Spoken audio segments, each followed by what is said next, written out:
¿Cómo están? ¿Qué tal? Bienvenidos y bienvenidas a Pulso Político, el primero del 2022. Dos invitados como es habitual. Estamos con Flor Baize, que es la diputada electa del Distrito 21 en las pasadas elecciones, expresidenta también del Consejo Regional, fue exgobernadora de la provincia de Arauco, también un exgobernador de la provincia de Arauco también nos acompaña. Estamos hablando con Humberto Toro. ¿Cómo están, chiquillos? ¿Bien? Lo más bien. Bien, ¿cómo partieron el 2022? Yo muy bien, en tranquilidad familiar. Yo creo que con las personas que he hablado hasta ahora, todos hemos estado un poquito así, con familia, con los seres más cercanos y bien, súper bien, descansando. Y yo, la verdad, regaloneando mis dos primeros nietos, así que eso es maravilloso porque este año me trajo... ¿Vinieron juntitos? Vinieron cerquita, ya. Sí, así que estamos en otra etapa y feliz. Chocha. Sí, totalmente, chocha. Ya, espectacular. Sí, en mi caso es lo mismo, yo creo que fue el año nuevo del descanso, ya. No de la algarabía, sino del descanso, así que fue bien interesante, me las dormí todas. Yo también. Durmieron harto. Hay harta gente que apostó por dormir también. Sí, apostó por dormir, sí, fue el año nuevo del descanso. Es totalmente válido, así uno parte con energía, parte con harto ánimo el 2022, en vez de pasarla toda la noche. Bueno, hubiésemos sido más niños, más cabros, también quizá hubiésemos carreteado toda la noche. Pero como no se podía salir... ¿Eran buenos para carretear o no? ¿Flor? No, yo normal diría. ¿A qué le llamamos sí. Normal? No, bueno, como todos, en algún minuto los años nuevos los pasamos, vimos amanecer el otro día, ¿no es cierto? Pero no, en general, con una joven en mi tiempo, como todos, disfrutando todo lo que había que disfrutar y con los resguardos. Hoy día tenemos más resguardos por la pandemia, así que por eso también yo creo que muchos estuvimos más recluidos un poco, colaborando a que esta cosa no se propague más. Humberto, ¿cómo eran esos tiempos? ¿O aún el carrete hasta cuando aparece el sol, como dice Flor? La verdad es que me la cortaron de una, porque la primera vez que quise hacer el carrete, llegué como a las 5 de la mañana, iba subiendo la escala y veo a mi mamá parada con los brazos en las caderas esperándome en el último escalón. y la verdad es que bajé rapidísimo. Y en ese tiempo no había WhatsApp. No, en ese tiempo no había WhatsApp ni nada, así que no, la verdad que fue, y de verdad fue así, me estaba esperando en el último escalón y me dijo otra vez, si usted tatá, y hasta ahí nomás llegó. ¿Iba subiendo despacito? Sí. Iba subiendo despacito pensando que estaba durmiendo, pero me estaba esperando. Entonces me dijo, no me dejaste dormir. Claro, no existía, porque precisamente tú no le podías avisar que te ibas a quedar. Claro. Entonces las mamás, cuando no sabían dónde estaba y qué te había pasado, en realidad más que el enojo porque me quedé en el carrete fue porque no le avisé. O por no saber la incertidumbre, piensa tú, si ahora uno el celular... Vamos a hacer un programa aparte con toda esta vivencia. Sí, con toda la vivencia. Vamos a Pulso Político, si no, desde arriba van a decir, vamos a lo que nos convoca. No, pero está bueno. Podríamos hacer un late así, ¿eh? No es mala idea. Cuando quiera. ¿Viste? Ya tenemos los primeros dos invitados. Comencemos hablando, señores, de desafíos del gobierno que entra 2022, Flor, electa diputada. Desafío me imagino que hay mucho, y con Gabriel Boric también, que no es del mismo bando político. Sí, sin duda, bueno, el principal desafío, creo, para el gobierno actual es, a mi modo de ver, mantener esa moderación que vimos en la segunda vuelta, que me parece muy bien y que hizo una muy buena campaña, dado los resultados, porque efectivamente creo que representó un sector moderado, que logró llegar sobre todo a jóvenes y a mujeres, que eso hay que decirlo, porque así fue. Y nosotros hoy día como oposición, bueno, el desafío es hacer una buena oposición, una oposición que contribuya, que sea colaborativa, pero que no por ello deje también de plantear los temas que a nosotros nos parecen importantes y que hay que instalarlos, y desde el Congreso, claramente, desde nuestro propio sector, ser un bloque que sea unido, cohesionado, que dejemos de lado las cosas, las peleas chicas, y estemos 2 o 3 pisos más arriba y podamos hacer un bloque, como digo, potente, que tenemos un número significativo de parlamentarios y parlamentarias, y hacer una oposición, como digo, que sea constructiva y que con disposición a conversar, al diálogo, más allá de las diferencias que tengamos, y podamos encauzar el destino de nuestro país hoy día, sobre todo post pandemia, que las cosas son más complejas. Humberto, ¿cómo ven los desafíos? Quedan poquito, ya empezó enero, se vienen los cambios en marzo. Sí, yo fíjate que lo visualizo desde el punto de vista bastante más global que solamente el hecho de que sea el gobierno de un nuevo presidente joven, que me ha llamado la atención su capacidad de empatía, de humanización de la política. Yo creo que nos está haciendo bien eso también. Yo creo que el gran desafío va a ser la magnitud del desafío que tiene el presidente. Y es la cuestión de la magnitud lo que hay que resolver, a mi juicio, porque yo creo que él va a enfrentar dos temas que tienen complejidad. Una que es las urgencias de corto plazo y las urgencias de mediano plazo, ¿no? ¿Esas son, por ejemplo? Por ejemplo, urgencias de corto plazo, ¿no? El tema de cómo se enfrenta la reactivación del empleo. No. O sea, Chile ha perdido cerca de 600, 700 mil empleos. ¿Cómo reactiva nuevamente el tema del empleo?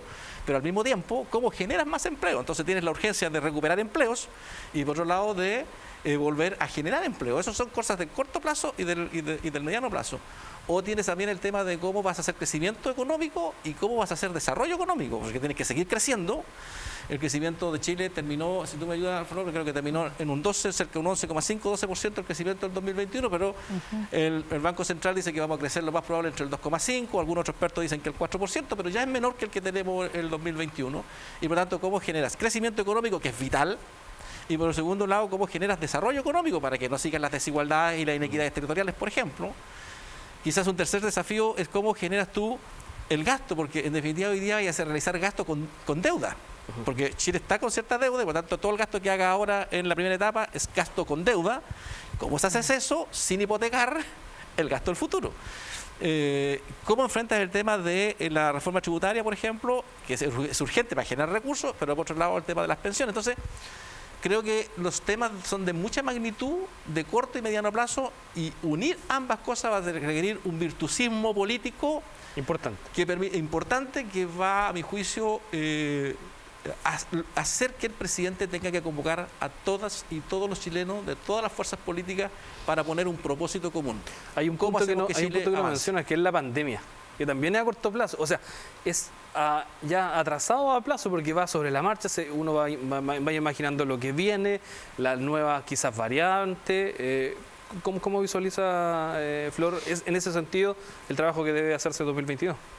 Mira, es un trabajo que tiene que seguir estando con mucha atención en precisamente lo que es esta pandemia, dadas las variantes y todo lo que hemos visto, donde se ve nuevamente un rebrote probablemente, y aquí el desafío yo creo que es moderar las expectativas en lo que es el nuevo gobierno, expectativas que son, veamos que todo lo que ocurrió con el estallido social, con el estallido de delincuencia, que yo digo muchos que fue de una manera como no debía ser, con violencia, pero que se instalaron temas que hoy día son muy importantes y que es precisamente reforma de pensiones, la nueva constitución, la convención. Hay temas muy de fondo de cambios y transformaciones sociales y políticas también, y que se mejoren luego. La gente quiere cambios, quiere no más abuso, y eso significa mejorar las pensiones, que todavía no empezamos a mejorarlas. Esperemos que hoy día se apruebe la PGU, pero hay que hacer una transformación importante ahí, hay que hacer transformaciones, y esperemos también lo que va a pasar con la convención, y veamos cómo hacemos que haya desarrollo, como bien decía Humberto, más allá del crecimiento, desarrollo, es decir, una equidad y distribución del ingreso más equitativa, y para eso tenemos que, y ahí el gobierno tiene que optar por cuál va a ser su apoyo. ¿Va a ser más gasto social, asistencialismo, o va a ser generar crecimiento, desarrollo a través de la producción, a través de la generación de empleo, que es la mejor política económica? Entonces, impuestos versus posibilidades y flexibilidad y facilidades para generar también desarrollo y generar crecimiento a través del trabajo. Creo que ahí hay un tema que no deja de ser relevante, porque sobre todo en una economía tan alicaída, se dice que el 2022 vamos a tener un 2 y algo % de crecimiento, incluso el 2023 habría 0 crecimiento incluso, porque ahí vamos a sentir el impacto mayor todavía de cómo nos hemos ido contrayendo. Entonces, yo creo que eso efectivamente son temas que la ciudadanía está esperando, que este cambio le afecte al bolsillo de manera más rápida, a los pensionados, a los que tienen trabajo, que su sueldo aumente mucho más, en fin. Entonces ahí claramente se requiere diálogo, se de requerir mucha conversación y incorporar a todos los sectores políticos. Por eso yo digo, desde nosotros, desde la oposición, vamos a hacer lo que podamos para contribuir claramente a un mejor bienestar y una mejor vida de todas las personas, y eso lo hacemos, bueno, hoy día desde el Congreso, pero sin dejar de escuchar a las personas, la calle, la ciudadanía, la gente simple y común que plantea sus demandas, y que hoy día, insisto, el tema de las expectativas es un tema que el nuevo gobierno lo tiene que abordar, y para eso necesita de todos, porque se le va a venir esto encima ya pronto a pedir y a exigir todo lo que se comprometió, y bueno, ahí es donde hay que hacerlo también con un diálogo social y político. Toca un tema importante, la convención. Hoy está con una etapa de recambio, nueva directiva, nuevos presidentes. Se va Elisa Loncón, que marcó un hito. ¿Se politiza un poco la elección de mañana en este caso, no? ¿O se politiza un montón? O sea, yo creo que la política es parte de la esencia del quehacer humano, digamos. Yo siempre he dicho que la política es precisamente preocuparse de la cosa pública. Los griegos le llamaron idiótico a aquellos que no se preocupaban de la cosa pública. Entonces yo siempre he dicho, prefiero ser un político a un idiótico, ¿no? Si uno pudiera hacer la traducción al lenguaje nuestro. Y claro, se politiza porque efectivamente hay visiones distintas sobre la Constitución que se quiere. Hay visiones distintas respecto a cómo debería organizarse esa Constitución, cómo debe organizarnos como ciudadanos, como sociedad, etcétera. Y por lo tanto hay una visión política, no hay que temerle a eso. El punto está en que sí, ellos están mandatados por los chilenos para que puedan proponerle al país una visión común, lo más cercana posible a un cierto consenso entre ellos, para que efectivamente se ponga sobre la base de la discusión después de la ciudadanía. Pero no temerle que al interior de la discusión de los constituyentes existan visiones distintas. Es parte, digamos, es como un poco lo que decía Flor. O sea, en el tema del crecimiento económico, hoy día lo que hay que ponerle muchos recursos es al emprendimiento de las MIPE y al emprendimiento, ¿no es cierto?, de la pequeña empresa, que son las que generan empleabilidad. Claro. Y para que genere empleabilidad, ¿no es cierto?, claro, lo que tú tienes que ponerle plata mucho a la innovación, tienes que ponerle mucho plata a la tecnología, tienes que ponerle recursos, digamos, para que estos pequeños empresarios trabajen en el tema de modelo de gestión, para ver qué es lo que requiere, qué necesita el que le venden, etcétera. Y por lo tanto, si tú requieres eso, requieres recursos. ¿Y dónde están los recursos? Los recursos están en aquellos que tienen más plata. Y por lo tanto, cuando se está hablando de reforma tributaria, uno tiene que pensar que los que tienen más y los que ganan más son los que tienen que poner más. No pensando que están poniendo más, ¿no es cierto?, porque están haciendo un gasto, sino porque efectivamente están haciendo una inversión, porque permite efectivamente que esos medianos empresarios, el pequeño emprendimiento, que además atiende al gran empresario desde el punto de vista de sus productos, es un ciclo virtuoso que en lugar de verse como diferencias y como antagonismo, tiene que verse pensando en un propósito común. Chile hoy día requiere, yo comparto con Flor, el crecimiento de Chile hoy día se calcula en 2,5 y el próximo año se calcula cercano al 0. Efectivamente 1% dicen los expertos. O sea, tenemos 2 años bien complejos, que lo que requiere es la solidaridad de los que tienen más y mucho emprendimiento de aquellos que quieren, ¿no es cierto?, ponerle el hombro al país, digamos. Tengo 30 segundos para la siguiente pregunta. Les decía, los dos hablan extendido y harto, así que tenemos que poner unos límites. 30 segundos, Flor. ¿Regionalización o descentralización y por qué? ¿O son complementarias?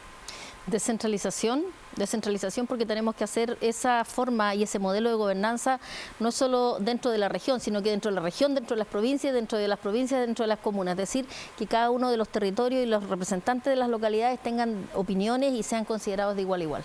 ¿Descentralización, regionalización o pueden convivir? ¿Hay diferencia entre las dos o no? No hay diferencia, porque regionalización significa darle poder a las regiones, descentralización significa descentralizar el poder. Hasta el momento se ha hecho regionalización, nombrando las regiones, nombrando un gobernador, pero falta descentralizar el poder. No se trata de centralizar siempre funciones, sino de centralizar el poder. Para mí, descentralización efectivamente es una herramienta de libertad para las regiones. Te permite crear comunidades políticas regionales y por lo tanto descentralizar el poder significa otorgar que las regiones tengan una comunidad política regional que decide por sí misma y además es una herramienta potente, ¿no?, desde el punto de vista de las libertades. O sea, una región se siente libre para decidir su destino. Nos pasamos a los 30 segundos ahí. Bien, Flor, anduvimos bien dentro de los 30. Hizo un esfuerzo. Sí, no, un tremendo esfuerzo, lo tengo súper claro.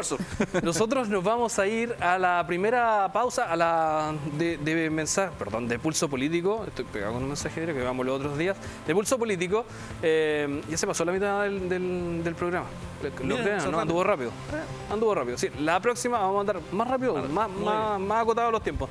Vamos y ya volvemos en Pulso Político, el primero del 2022.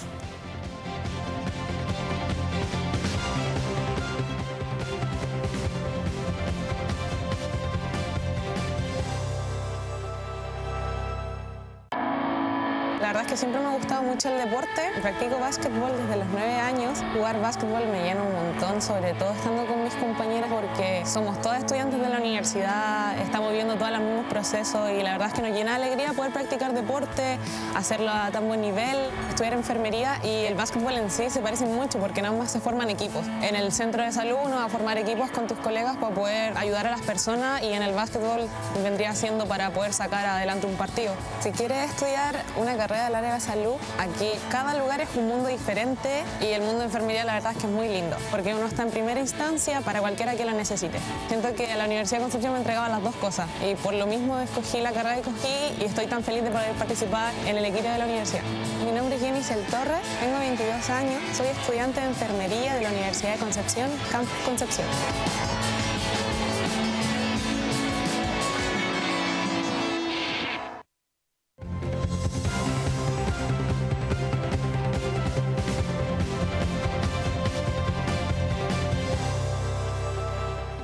Pero esa es la Estamos clave. de vuelta en Pulso Político, segunda parte, 2 invitados, 2 ex gobernadores, gobernadoras de la provincia de Arauco.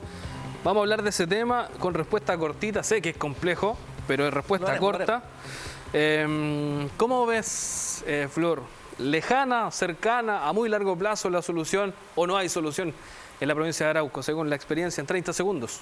No, tiene que haberla, tiene que haber solución y para que haya solución tiene que haber voluntad y decisión y convicción de que el tema hay que abordarlo ya a un nivel como un problema país. Así que yo tengo esperanza más que optimismo, porque las cosas, si vemos las cifras y los hechos, los ataques han sido feroces, pero sí la esperanza no la vamos a perder y vamos a hacer todos los esfuerzos. Yo voy a estar disponible, y se lo dije al presidente electo, para ser parte de esta solución y ser un puente entre las necesidades y todas las complejidades de este problema que es multisectorial y que tiene que tener una solución integral y tiene que tenerla en algún momento. Humberto.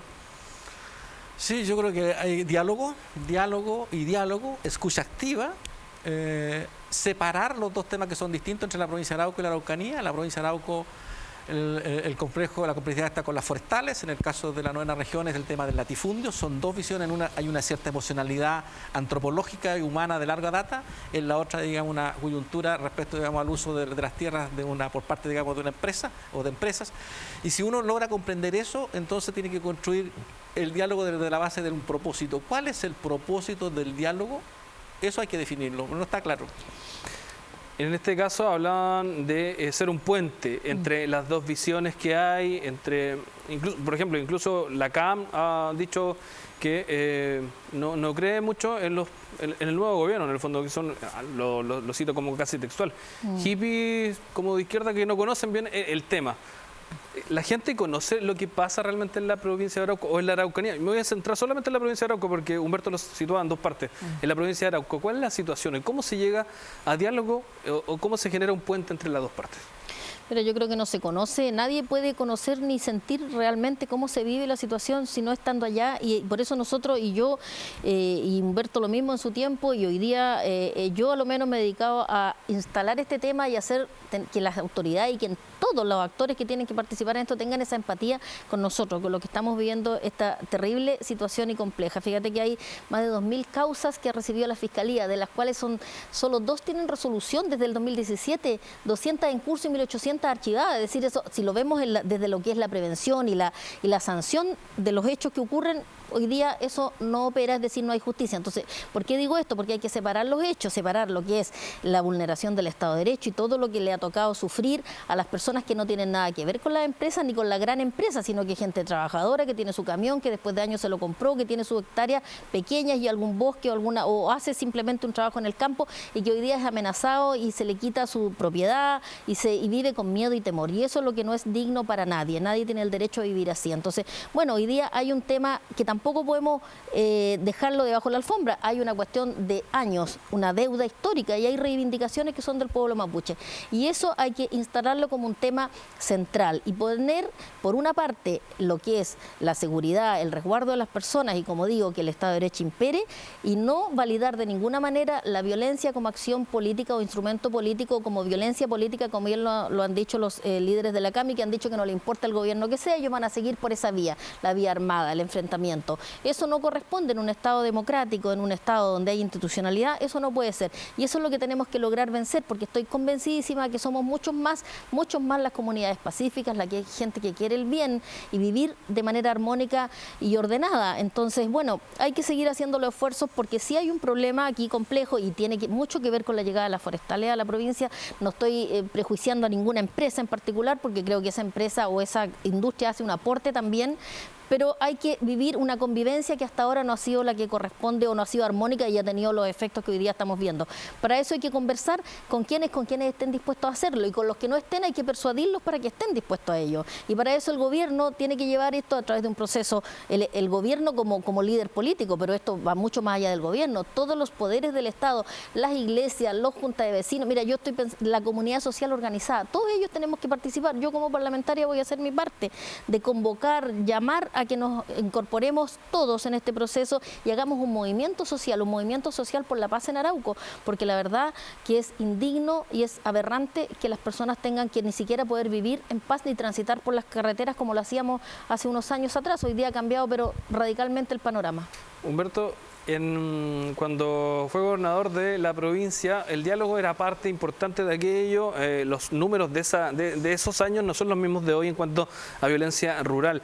¿Por qué se pierde ese diálogo y ese contacto para evitar que ocurra lo que pasa hoy, que lamentablemente muchas veces vemos las noticias y decimos, es casi más de lo mismo? Excepto que si se puede agrandar o no más el conflicto, por ejemplo el otro día con más de 30 cabañas quemadas. 31. ¿Por qué se pierde ese diálogo en ese momento y se llega a lo que está hoy? Y si el estado de excepción o no ayuda al contexto o simplemente no. Mira, mi experiencia de los 4 años me permitió descubrir con quién vas a dialogar y sobre qué propósito dialogar. ¿Quiénes son los interlocutores del diálogo? Yo estuve 4 años y nunca conversé con Yaitul. Pese a que lo conozco y pese a que conozco a su pareja, soy amigo de su pareja mucho antes que conociera a Yaitul, pero yo nunca conversé con Yaitul los temas del conflicto o del desarrollo de la provincia de Arauco, nunca.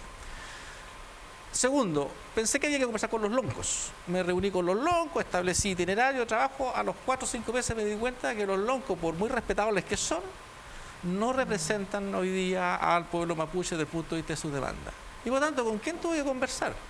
Con las comunidades una por una, porque cada comunidad tiene su propia problemática, su propia demanda, sus propios intereses, etc. Por lo tanto, los interlocutores válidos en el pueblo mapuche son las propias comunidades. Eso fue lo primero que descubrí y deseché las conversaciones ni con Yaitul, ni con el cura García Huidobro, que era bastante duro en su época, ni con todos los que me tendían a representar.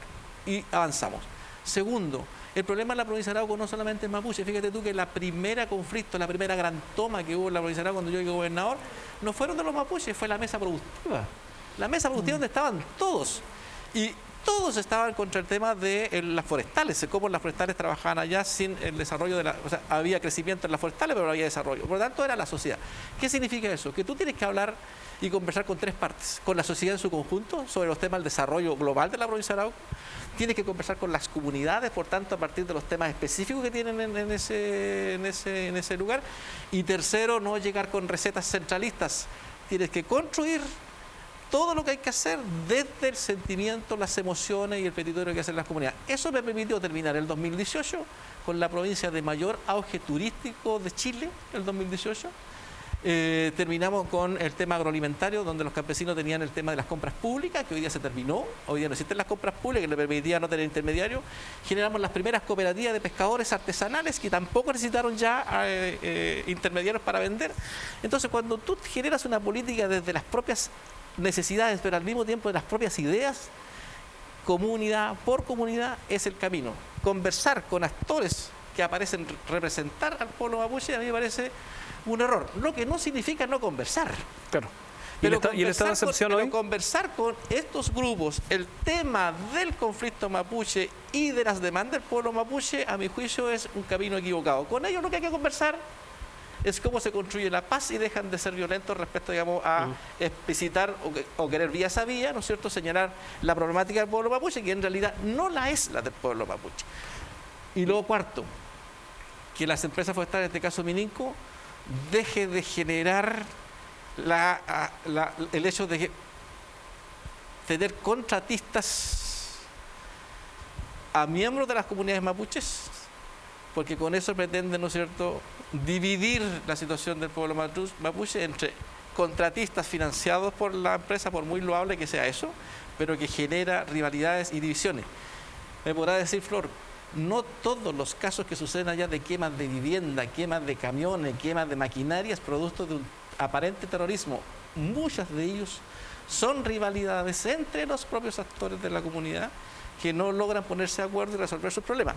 Así como nos pasa a nosotros en la sociedad urbana, que nos agarramos a cuchillazos, a palmetazos, a pelear. Bueno, ellos tienen una forma distinta, lamentablemente, ¿no es cierto? Pero si tú no separas cada uno de esos conflictos, las razones de cada uno de esos conflictos, y los generalizas, vas a tener problemas. Tengo 15 segundos para cada uno. Vamos disminuyendo el tiempo.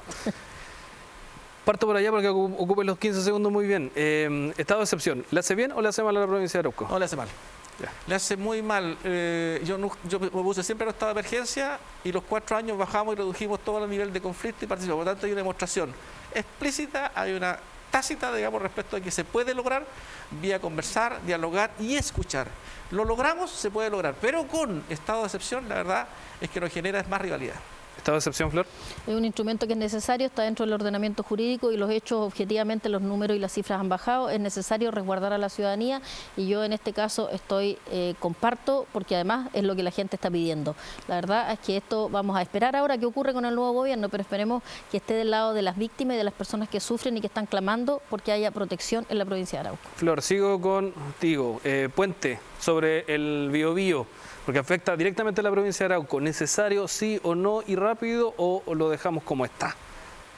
15 segundos. Es necesario indagar cualquier alternativa de una infraestructura, además infraestructuras que generan empleo, además, pero la conectividad con la provincia de Arauco hace mucho tiempo ya que está siendo muy desgastada, estamos siendo dejados de lado, podríamos decir, y obviamente que es un tema que es muy importante y muy relevante y que tiene que ver, que es una obra además regional, pero que tiene un efecto importantísimo con la provincia de Arauco y con lo que es el sur de la región, así que claramente es una obra que hay que instalarla y debatirla y dialogarla para que no genere también externalidades negativas en las comunidades, que es un tema que lo hemos visto ya en bastantes obras de esa naturaleza. Humberto, puente industrial o otro puente sobre el Biobío, hemos hablado del puente Amdel incluso. Sí, eso es muy importante la pregunta que me ha hecho porque voy a aprovechar a contar algo que sumamente... ¿Son 15 segundos? No? Eso, los 15 segundos.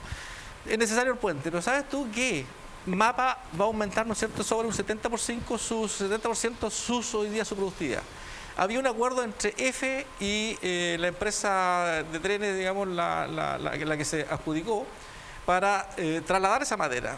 El compromiso que existía con EFE era que EFE tenía que mejorar las líneas férreas entre Arauco y Lota, la entrada Coronel, para poder permitir que trenes de 700 metros pudieran trasladar esa madera. Hoy día EFE ha comunicado de que no va a hacer ese arreglo tecnológico porque están haciendo la inversión hacia el norte fundamentalmente por el tema del litio. ¿Qué significa eso? Que por lo tanto, como no van a poder pasar vagones por ese puente que se construye de 700 metros de largo, van a seguir haciéndolo de 450 metros. Eso va a significar que van a tener que trasladar un porcentaje altísimo de la madera y la celulosa por camiones. Eso va a significar aumentar diariamente 1.200 camiones por la ruta 160. Eso es inaceptable. De nada va a servir el puente industrial si no se resuelve efectivamente cómo se va a trasladar la productividad de la provincia de Arauco si el puente va a ser un atolladero y la ruta 160 va a ser un embudo. Le voy a quedar debiendo segundos a Flor. Yo quiero agradecerles, por supuesto, que hayan venido, que hayan accedido a nuestro llamado y conversar de estos temas. Yo sé que falta tiempo, se va muy rápido, son muchas las cosas, incluso ni siquiera abordamos uno de los puntos que hablaban los dos, que es el turismo en la provincia de Arauco, que se ha visto golpeado muy fuerte y que puede tener una potencia importante. Así que agradecido de que hayan asistido. Muchas gracias. Muchas gracias, Javier, y bueno, vamos a seguir trabajando por la provincia de Arauco, que ha tenido postergaciones por décadas, y lo vamos a hacer en todos los ámbitos que hemos conversado acá de manera muy somera, pero claramente hay mucho que hacer y que... Me acuerdan de los segundos que le voy a dar a Flor. Ya. Agradecido, que estén muy bien. Este programa, por supuesto, lo pueden debatir ustedes también a través de nuestras redes sociales y revivir en www.tvu.cl. Que estén muy bien, nos vemos en un ratito y por supuesto con Connie, que ya viene el debate de los rectores, los que están candidatos y candidatas a la rectoría de la Universidad de Concepción. Nos vemos, chao, chao.